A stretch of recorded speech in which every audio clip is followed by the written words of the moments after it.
लिए परमात्मा बार बार प्रार्थना करते हैं कि संत मिलन को चालियो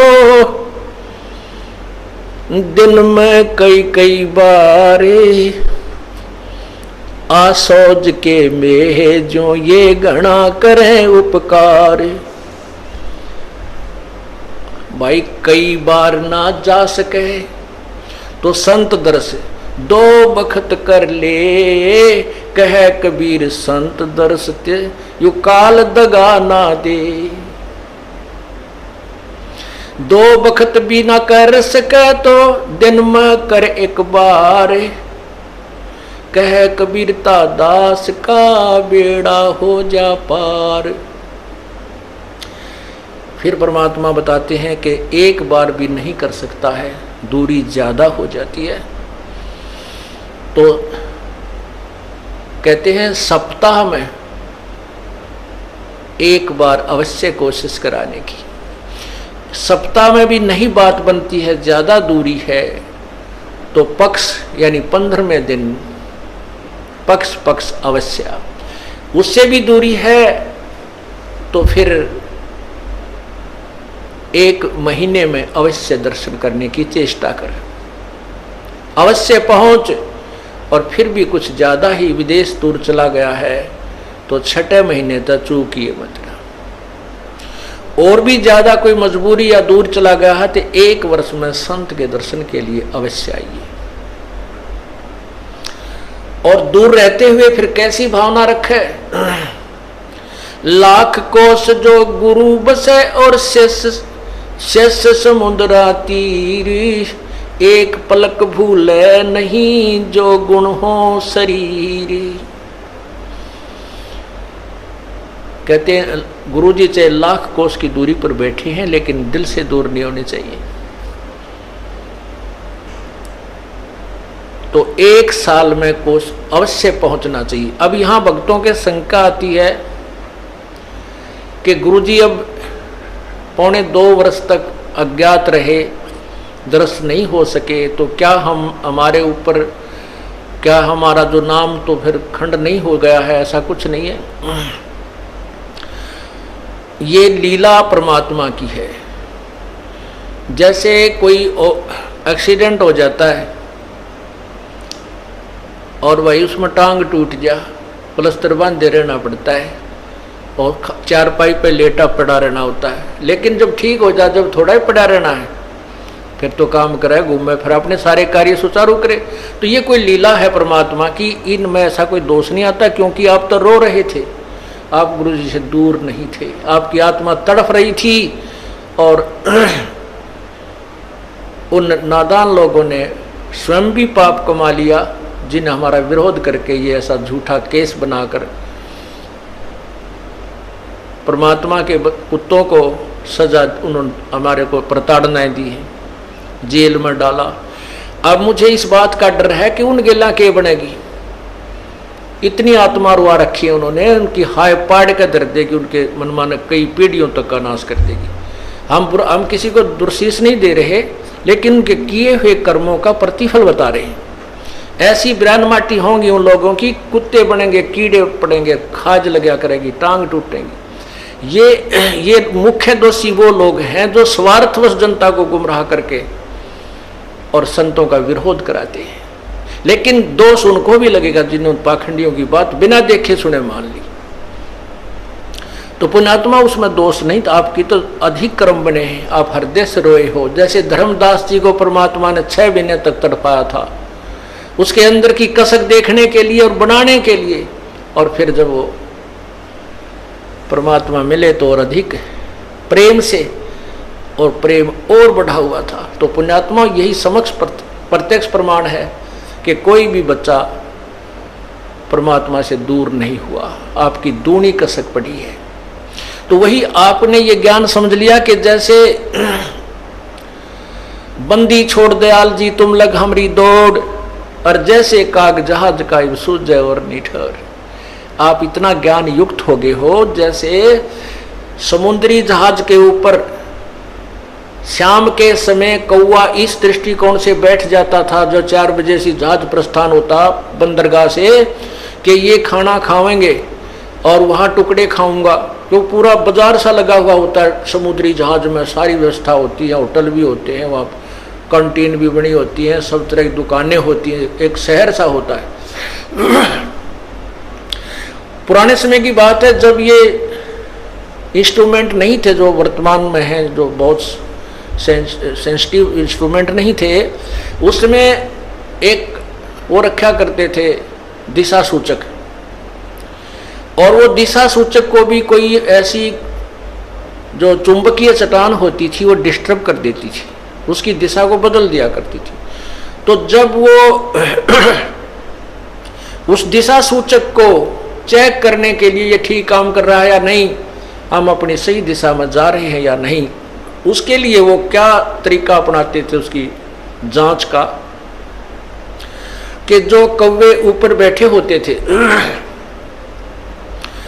उनको डड़ा मारते थे पत्थर, उनको जहाज से विवश कर देते थे उड़ने के लिए, तो वो कौवा वहां से उड़कर चल पड़ता।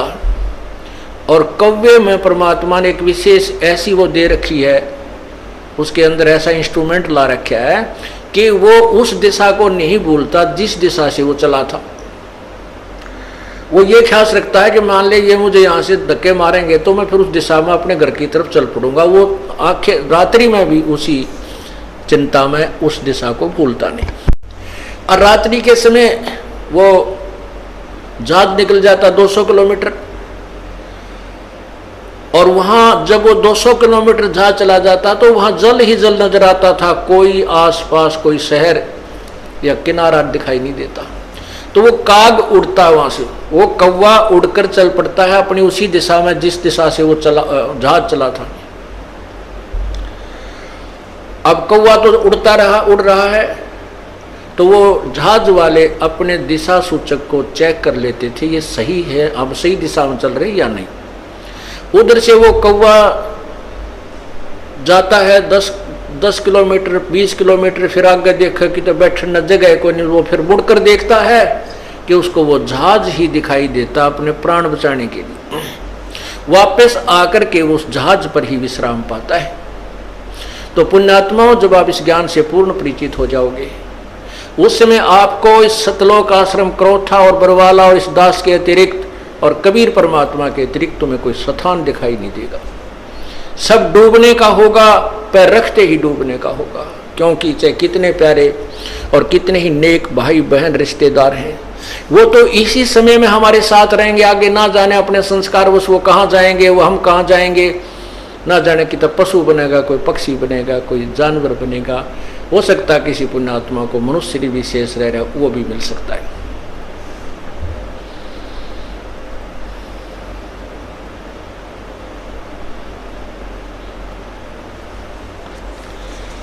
इसलिए हमने परमात्मा की भक्ति करनी चाहिए। और ऐसे आपके अंदर जो तरफ बनी है, अब आपको वो वही कौवे वाला ज्ञान हो गया। आपको परमात्मा कबीर जी के अतिरिक्त इस संसार में, ब्रह्मांड में आपको भगवान दिखाई नहीं देगा, जो हमें सुख दे सके, जो हमें आश्रय दे सके। और जब ये ज्ञान हो जाएगा तब भी हम डूबने तो बचेंगे। ना तो काग को ज्ञान नहीं होता, करा कि तो बैठ जाता समुद्र पर, डूब जाता नहीं, थोड़ी देर में थक के गिर जाता, फिर वैसे डूबना था। तो समझदारी की उसने, वापस आकर वहीं जा शरण ले ली। तो अब ये भी हुआ है कि जिनको हमने धमका दिया था, खुरका दिया था, वो बार बार गलती करते थे, वो आया ना करते, नाम भी छोड़ दिया था, अब वो भी उल्टे आगे। या और कमाल करी परमात्मा ने, और नए भक्तों का तो कमाल हो गया। 3 महीने दास को जेल से आए हुए हैं, लगभग 4000 व्यक्ति परमात्मा के चरणों में नए आ चुके हैं। तो इससे सिद्ध होता है कि सांच को आंच नहीं होती। परमात्मा कहते हैं जय कंचन बिष्टा पड़े,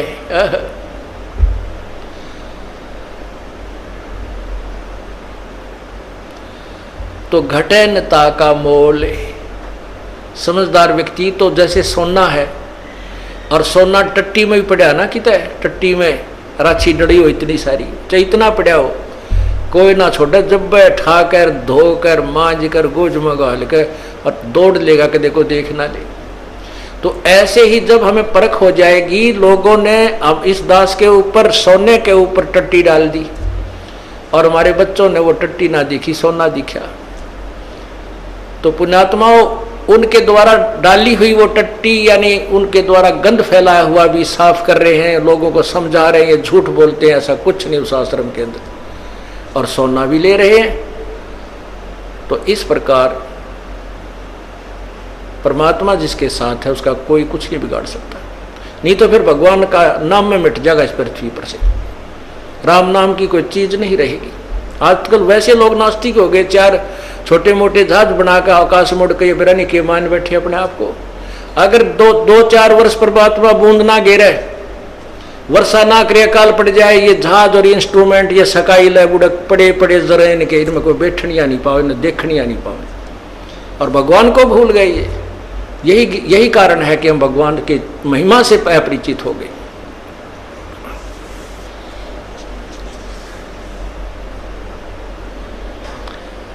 अब प्रसंग चला था सतगुरु के दरबार में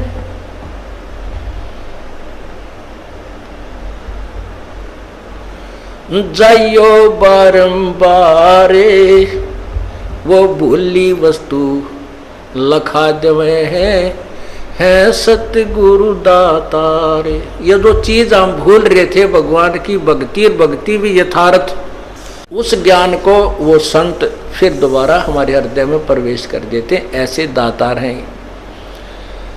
अब पुण्यात्माओं, ठीक है, जो हमसे परिचित नहीं है वो तो लोगों की दंत कथा सुनकर कुछ भी कहते रहे, सुन और कुछ भी कह सकते हैं, क्योंकि जनता का तो काम में यो है।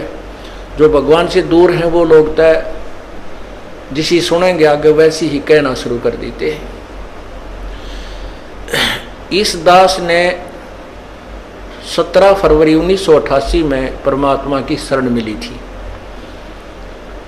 और उस दिन के बाद 6 वर्ष 1994 तक दास ने जेई की पद पर सर्विस की। काम करते, अपनी ड्यूटी करते करते भी हम भक्ति करते हैं। हमारा रूल यही है, काम भी करो, भगवान ना भूलो, बुराई छोड़ दो। लेकिन 1994 में परमात्मा ने आदेश दे दिए गुरु महाराज ने कि तू इस काम ने संभाल। अब गुरु की आज्ञा का अवहेलन करना भगत का काम नहीं होता। जो गुरु वचन पर डट गए कट गए फंद 84 के, भाई जो गुरु वचन पर डट गए कट गए फंद 84 के। और उन्होंने अचानक मुझे बुलाकर पास बैठा लिया, कहने लगे आज से तू नाम दिया करेगा, और जितने भी वर्तमान संगत थी सबको कह दिया, और सबको बता देना कि जो इसको गुरु नहीं मानेगा वो मेरा कुछ नहीं होगा। मेरे पसीने आ गए कि मैं तो 2 कौड़ी का जीव, एक मजदूर आदमी, और परमात्मा ये इतना बड़ी जो है ना, इतना बड़ा जिम्मेवारी का काम। और उनके पुराने पुराने भक्त निरे थे, लाल कपड़े पहन कर बाबा जी भी बन रहे थे, उनके साथ रहा करते, उनको सबको निकाल दिया था उनकी त्रुटियां देख जाकर। हमने नहीं पता था कि हो रहा है, क्या इनका मालिक का उद्देश्य है। जब वो 104-5 साल की उम्र थी उस महापुरुष की, हमारे पूज्य गुरुदेव की, और कहा मैं तेरे साथ रहूंगा। और तीसरा शब्द एक दिन कहा था कि रामपाल तेरे सब बराबर संसार में संत नहीं होगा, पूरे विश्व में तेरे बराबर संत नहीं होगा। अब इस दास का और संत का के मेल था। हम तो भगत थे, दास थे, भगवान की भक्ति करते थे, अपनी नौकरी भी करते थे, बच्चे भी पालते थे। अब कहते हैं साध वचन पलटे नहीं, चाहे पलट जावा ब्रह्मंड, उनका वचन नहीं पलट सकता, उन्हें जो कह दिया सो कह दिया। तो वही ये फल गया। नहीं हमारी तो घर के ना सुने थे, शुरू में अकेला नाम ले रहा था, बालक भी, तो बालक छोटे थे वो तो घर जैसे कहूँ था मान जाते, उनकी माँ नहीं माने, फिर मेरे माता पिता नहीं माने, अगले भाई पुरानी लाग कुकर छोड़ना, बड़े साके में पाया। फिर परमात्मा से अर्ज करी, धीरे धीरे वो समझन लागे, ना सुनते तो भी बोले जानता बावड़े की तरह। तो धीरे क्यों कान न कैसे बंद करेंगे वहाँ बैठे हुए। तो ये ऐसा निर्मल ज्ञान है, एक बार अंदर गया सुबह कैसी सिरंज है, जानते काम करेगी दवाई। तो धीरे धीरे कान के माध्यम से ये दवाई भेजी जाती है। और आज देख लो, रंग ला दिया परमात्मा ने। उस परम पिता पूज्य गुरुदेव जी की शब्द शक्ति से सब काम चल रहा है। और कबीर परमेश्वर हमारे सिर पर रहते।